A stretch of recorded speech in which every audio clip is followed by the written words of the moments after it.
Hey folks, welcome back.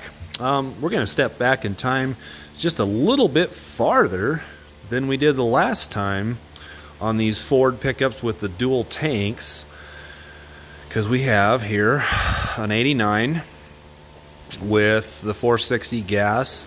We have a 1990 over here with the 7.3 IDI, both of which have the dual tank setup. Now, I did a video months back, or it might even been last summer, and we talked about the differences between how the gasoline engines tanks are switched to how the diesel engines are switched, whatever. And we used a 1997 7.3 Power Stroke, and we also had I think the other pickup was a 1995, and it had a 460 gas. And so the reason for making this video is there's not going to be a whole lot we're going to talk about different, because the 7.3 IDI is very similar to the 97 Power Stroke in how it works. But the 1989 with the gasoline engine, and this would probably cover, you know, the F-150s as well, probably spanning beyond, you know, to 1980 or whenever the heck they came up with the dual tanks. This is probably the first system that they had. We're going to talk about how this particular truck switches from one tank to the other. We'll talk a little bit about this one first, because it's not going to change from that other video, and we're not going to get into the information of the other video, because you can check that video out, and it gives all the information about how the 97 diesel works and then versus the 460 gas, because the 1995 is a little bit different than the this 1989. So let's jump into it. Okay, so starting with the 7.3 IDI, normally this is a naturally aspirated engine, but this has an ATS aftermarket turbo set up on it, so it's going to look a little different in the top here, but that's not our focus. Anyways, these IDIs have a mechanical driven fuel pump, one that you would see on many Chevy and Ford V8 engines from the 50s, 60s. I mean, it's a mechanical fuel pump. It is located right down here below. That's right where the light is shining. I'm trying to get the camera to focus on it right there, you know, because it's below this vacuum pump. And I just changed one not too long ago on a 1993 IDI, which is similar in body style, but it just has more of the curved front or whatever. But that mechanical fuel pump is right there. And so that mechanical fuel pump is similar in the nature of the 7.3 Power Stroke from 1997, which actually that one spanned from 1994 and a half to 1997 before they switched to an electric fuel pump on the frame rail in 1999. The 7.3 Power Stroke in 94 and a half sat here in the valley. You didn't have this injection pump here because that was all the Huey system and everything else. You had a high pressure oil pump and whatnot here. But this mechanical fuel pump draws from both tanks. So with this one, and the same with the 97, when you switch from one tank to the other, you are actually just switching a electronic switch that's underneath of the frame rail, inside the frame rail in this area here. We'll look at it just a second. And what you're also switching is you're switching the supply line to run from, let's say, the front tank, but you're also switching to make sure that the return line also returns back to the front tank. Okay, so if we start underneath here in the back, you're going to have your rear fuel tank, which is up above the spare tire back in there. They call it the Aft Fuel Tank. And here is the front fuel tank, and it's long. It's inside the frame rail, inside the drive line and the frame rail. They usually call that the midship tank or whatever. Right here is the switch, and you can see there's an electrical connector right there, and when you switch tanks, this switch switches over, and like I said, switches supply and return so that you're supplying and returning to the same tank. These are pretty expensive. They might be a little bit different design as they get newer, like say into the 95, 6, and 7s, but they are operated the same way. Okay, so let's talk about how this 1989 gasoline engine truck does the fuel tank switching. Obviously you have a switch, just the same as the 7.3 IDI. Now this is going to be a little bit different than the 1995 that I did the video on earlier, and so that it's I'm not going to say it's not going to look nothing like it, but it is going to be different.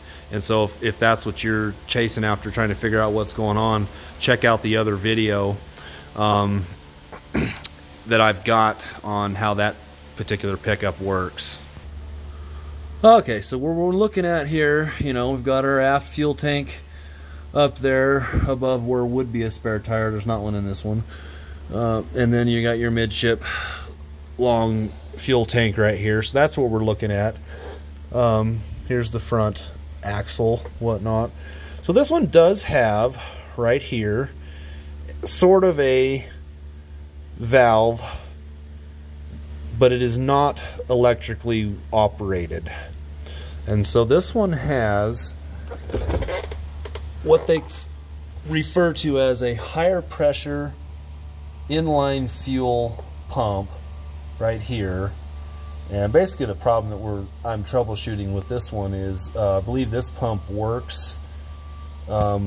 It's both of our in-tank pumps do not work, and so basically this is a higher pressure inline pump. You can see that it's got there's your main line going to the pump, and then you got a return line coming back from the fuel rail, and then depending on the position of this valve, you're gonna be drawing from one of these lines and returning to one of these lines depending on which tank you're running after. And so how this one works is there's an in-tank fuel pump in each one of these tanks, and they're lower pressure than this pump. And so when you switch to your front tank, as using it as an example, that pump inside the front tank will turn on at a lower pressure than this other inline fuel pump up here on the frame rail, and it will turn this valve into a position to draw and return from the front tank mechanically. There's no electronics going to this valve at all. And so, and then once this valve is in position for where it needs to be out of the front tank, because that's the tank we chose, correct? Then this pump will pump at a little higher pressure and pump it up to the fuel rail to make the engine run. So when troubleshooting of what's not working, you know, a couple of things that you know, one of the tests you can do with the switch right away. Looks like we got the battery disconnected. Hold on. Okay, so we got our key on, and one thing I have noticed about this gauge is it goes way too far, so there's probably something wrong with the sending unit. But neither one of these pickups are marked as to which tank does what, so I assume this is the rear tank and this would be the front tank. So you can see that we are changing. The gauge is now moving down, so we can pretty much say that this switch is probably doing its job.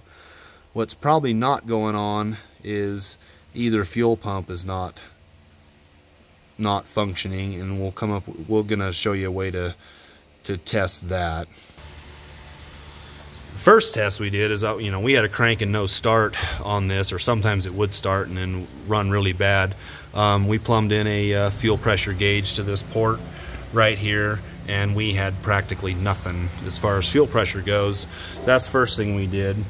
Just as we're up here, you know, this is your main line coming in to the fuel rail, and then you know, it pressurizes the whole fuel rail with fuel, and then each injector is electronically actuated to make work.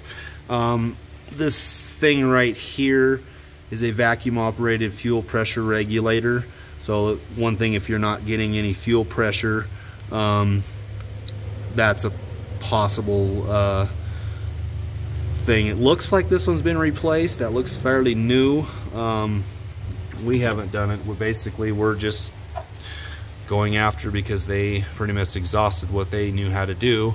But you know, we've got no fuel pressure. We've got no, actually, you can take, for this pickup, you can take this thing completely off, and we can make the one fuel pump work in the frame rail, and we don't get nothing hardly coming out, just a little bit coming out. So we know that we don't have anything coming out of our rear tanks. For this pickup, we went ahead and lifted the side of the bed, because that just was easier, because now we can access the sending units on both tanks. Get my light here. Oh, I think that other one worked better. So we got the sending unit all right there for the aft or rear fuel tank, and then we've got the other one right here for the midship or front tank. And we'll go through, you know, how to troubleshoot that. We'll look at some wiring schematics and all that. We'll go get a service manual, and we'll talk about, you know, exactly the theory of operation and how this works. Okay, we're working on, we got, this is from Mitchell,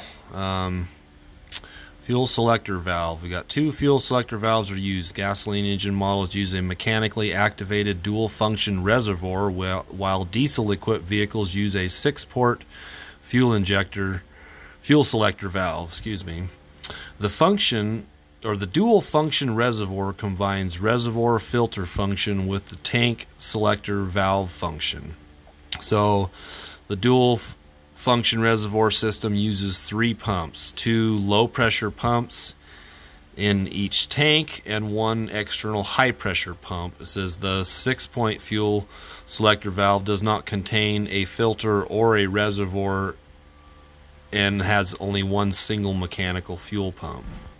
So right in here we got theory of operation. It says for the dual function reservoir gasoline engine, the fuel tank selector valve on the gasoline engine vehicles is located in the fuel filter reservoir mounted on the left frame rail. Is just what we looked at. The valve is not actuated electronically.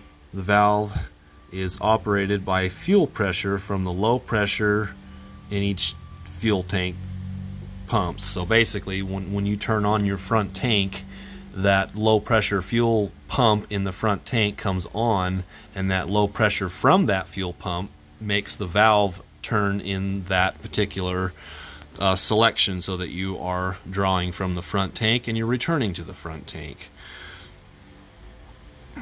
I'll just while when the tank is switches in front or rear position, power from the fuel pump relay is directed to the front or rear tank pump respectively.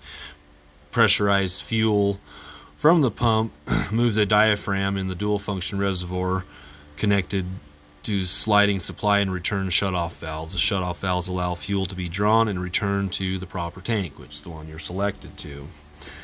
So if we go, let's scroll down.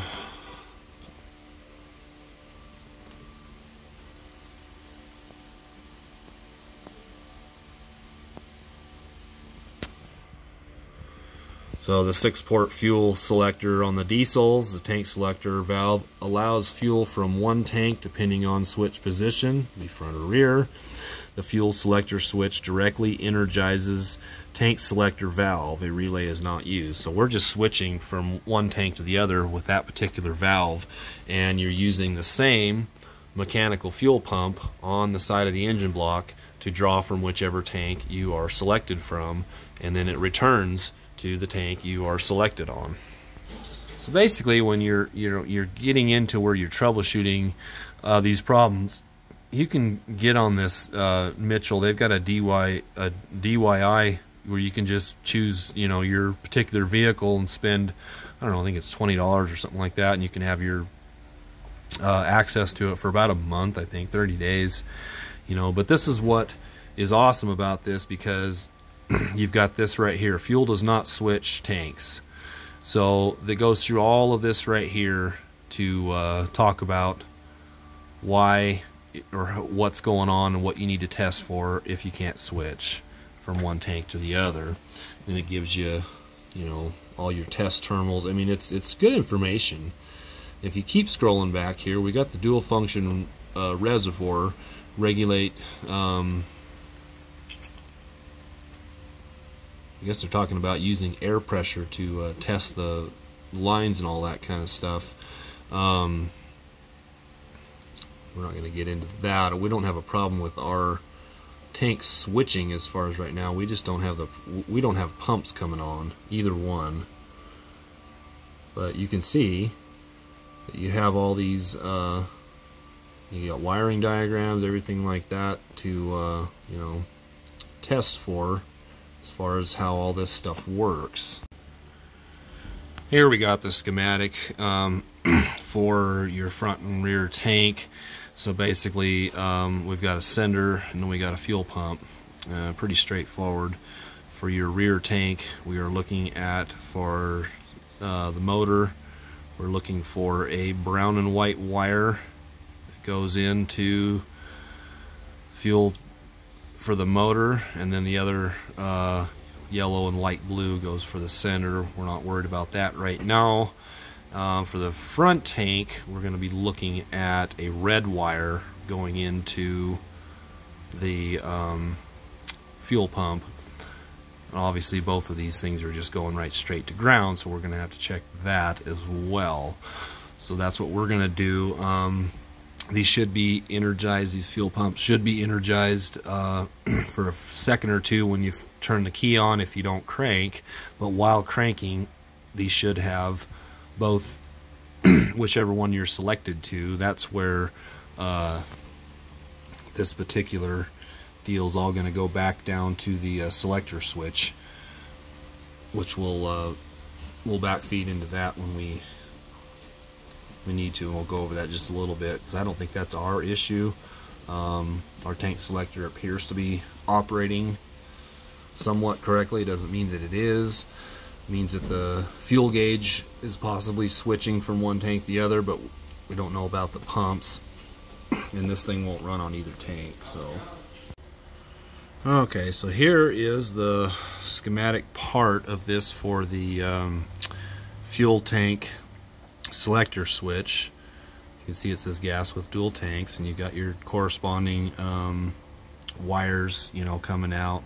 So let's look and see what we are doing, because if you're going to go from the rear tank to the front tank, so obviously right now we are clicked into the front tank, so this particular yellow and white wire coming over here is going down, and it's going through, and it's going right out here to the dark blue yellow wire, and then it's coming out here and it's going to the red wire on there. So let's figure out what this is coming from. So you'll follow this all the way up, and that looks like to me it's a instrument cluster, so that's probably going to the gauge.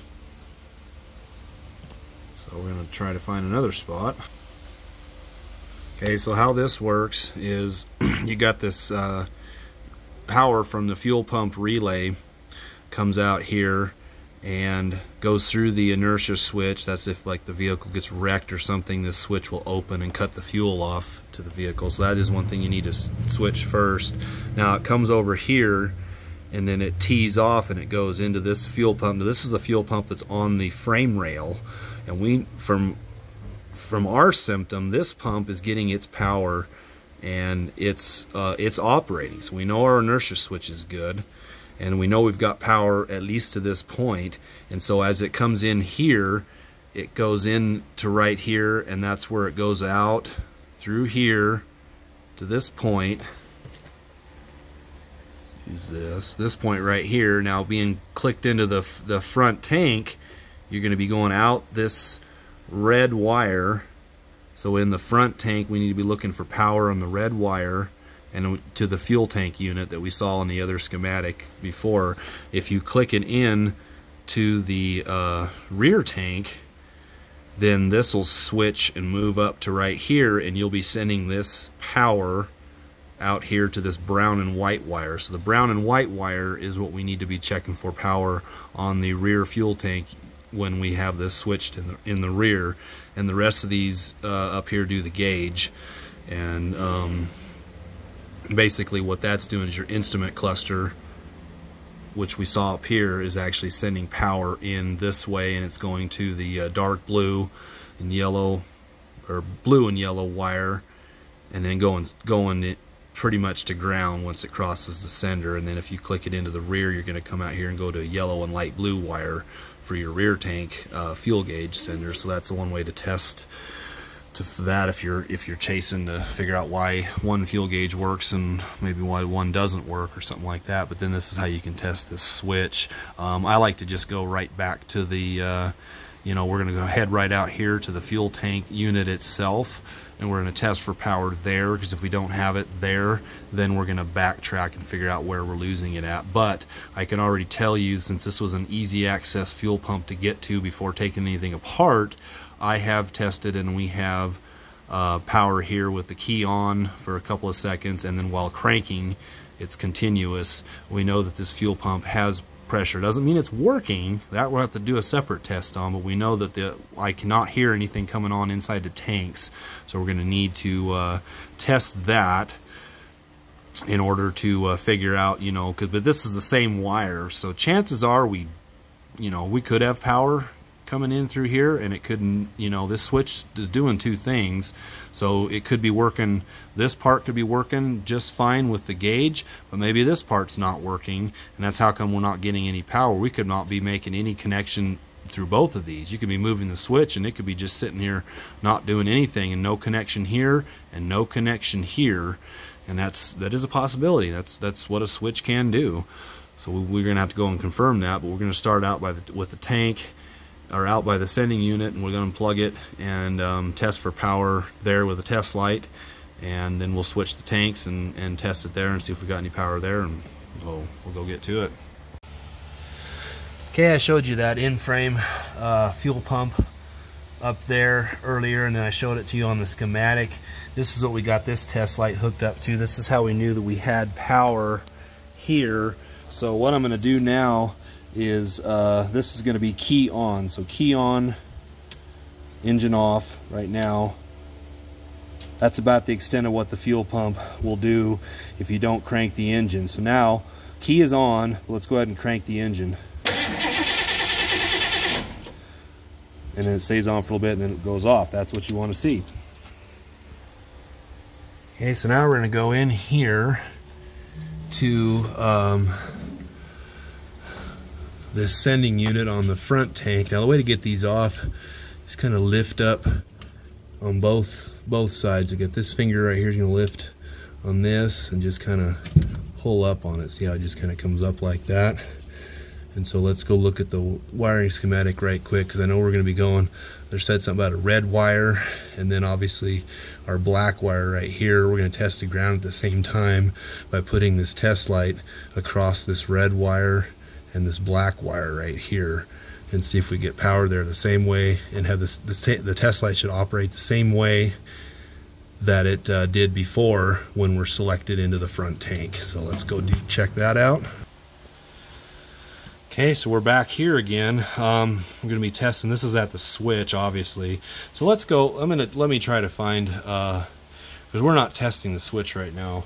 But that is how you would, you know, it's kind of similar. But let's go back out this direction and go to the fuel tank sending unit.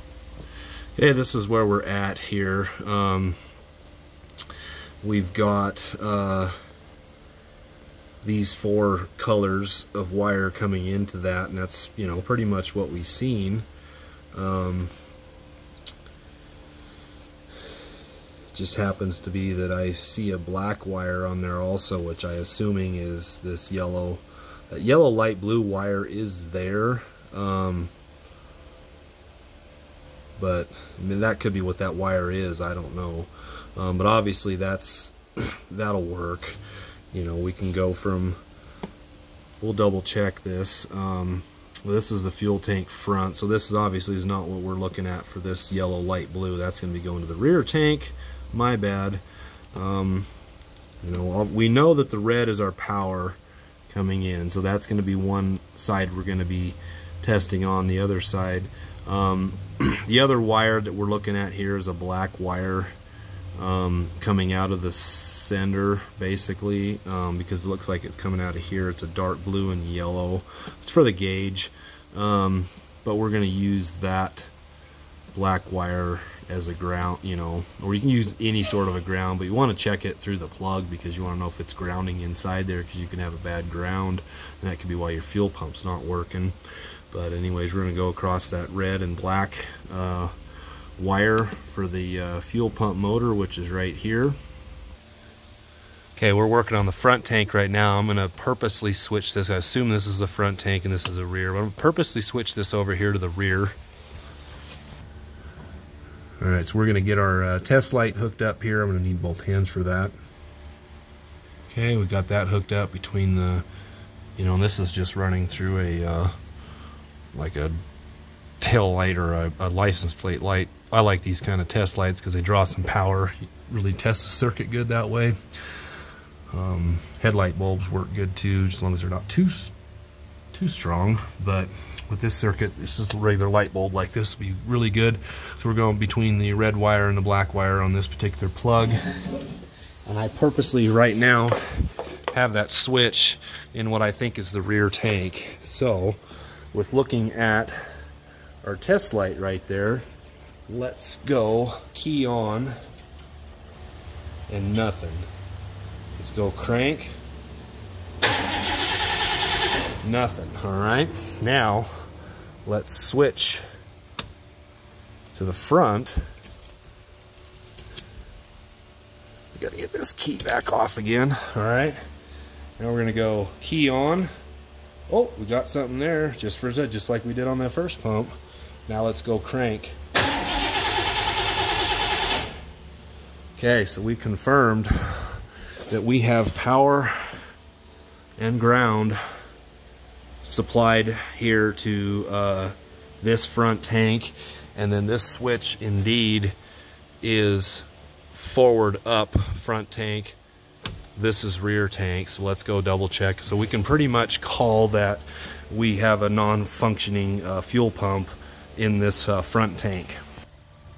Okay, so now we got this connected to same way on this plug right here going to our rear tank or aft fuel tank. And we got it hooked to the brown and white wire and the black wire that's on there. Got our test light there. We have right now our selector switch from what we confirmed was the front tank. So we can see, okay, this is key on, this is crank.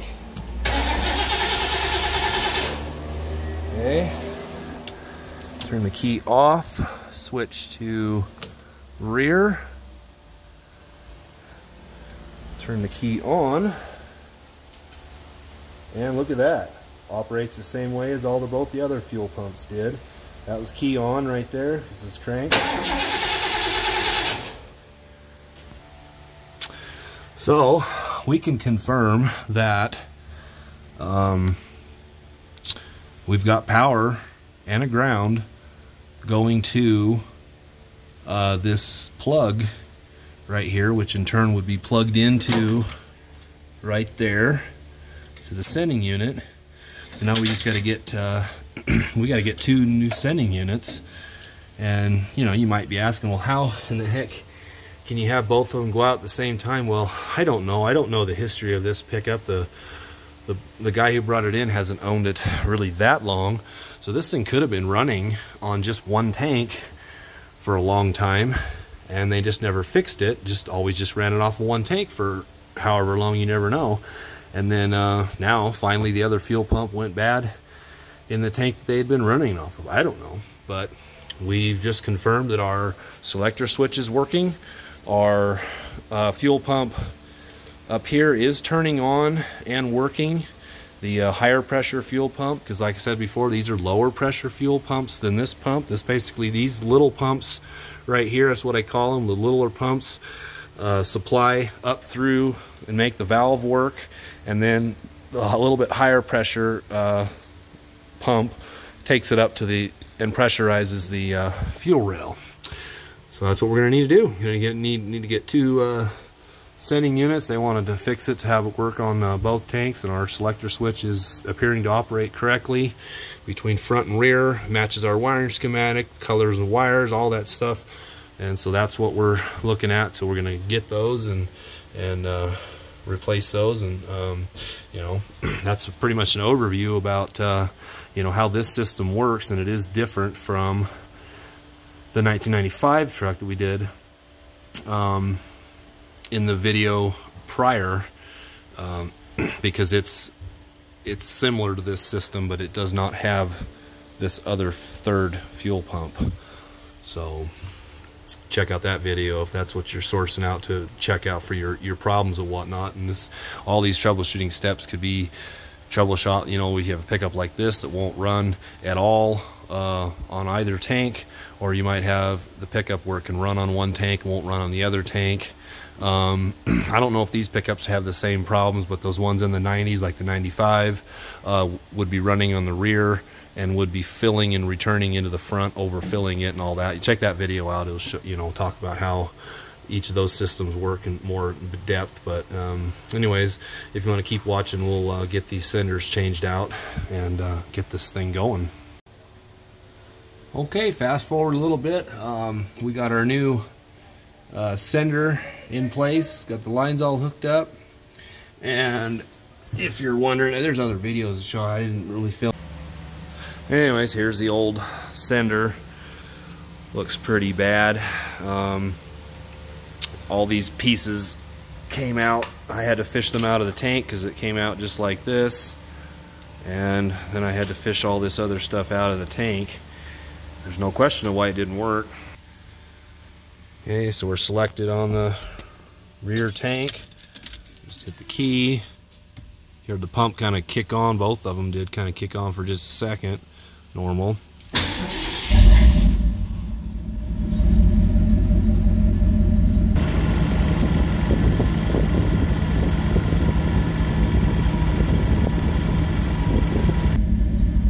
Okay, so we got good fuel pressure, decent. The lights was a little bit more, but the 35 is good enough to keep this engine plenty of fuel, because it's going to drink plenty of fuel, being a 460.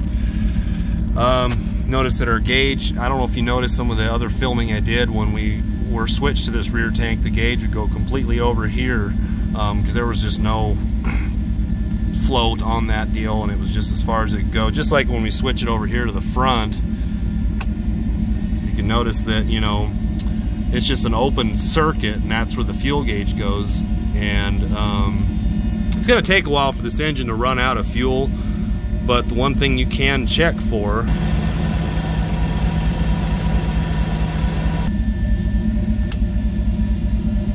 go back to the rear.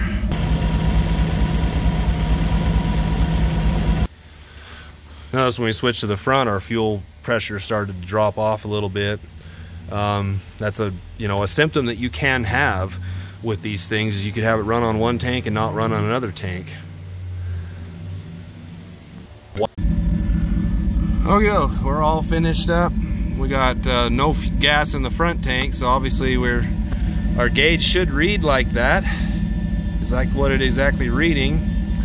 Other tank is pretty much mostly full. And you can see that's what we got. So our system is now working, and our engine's running good. So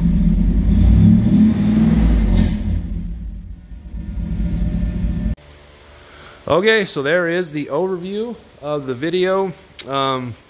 Pretty much dealing with the dual tank setup on, I would say, a 1991 or older. We did a little bit, talked a little bit about the 7.3 diesel, which is different.